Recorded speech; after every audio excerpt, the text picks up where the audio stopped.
Herkese hayırlı işler olsun. Araç ise 70-80 arasında bir vuruntu vardı. Ben adama dedim, senin dedim aksilerinden ses geliyor. Defansiye demiştim, defansiyel alakası yok. Bu tip araçlarda genellikle aksillerinde çok sorunlar çıkıyor. Getir kardeşim. Bunlar zaten karşıya bakıyor.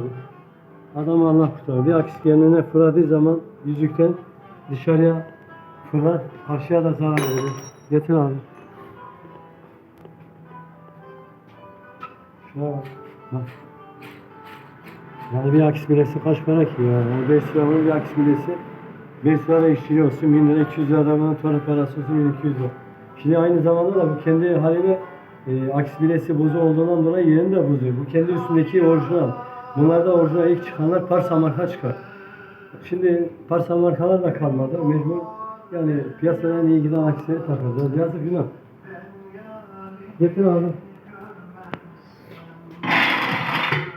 Gel.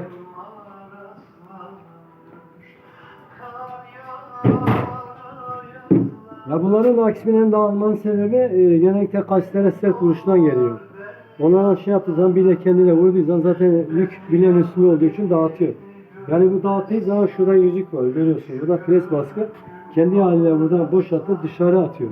Ama önlerde olsa önlerde tehlike saçmıyor. Çünkü merkezin demiri var, kampanası var, fren ayarları var.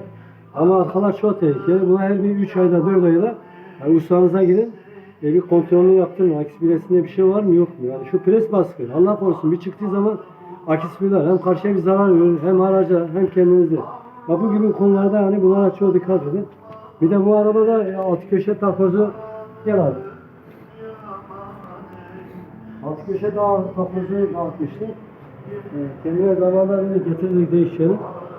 Ondan sonra gelmedi falan yolda şey yaparken patlattırmış. Aynı zamanda bu alt köşe takozları kırıldığı zaman şanzımanın üst kapağını da kırıyor. Bak hocam. Ondan sonra arka kapak. Arka kapağı da kırıyor. Onlara zarar veriyor. Yani buna dikkat edin. Bir alt köşe takozu kaç para ki yani bu alt köşe takozu 600 lira. Yani 1000 lira da işçi olsa 1600 lira para. Yani şimdi adama 15-20 lira yakın masraf diyor. Günah yazmıyor. Bunlara çok dikkat etmek lazım. Benim diyeceklerim bu. Herkese hayırlı işler olsun.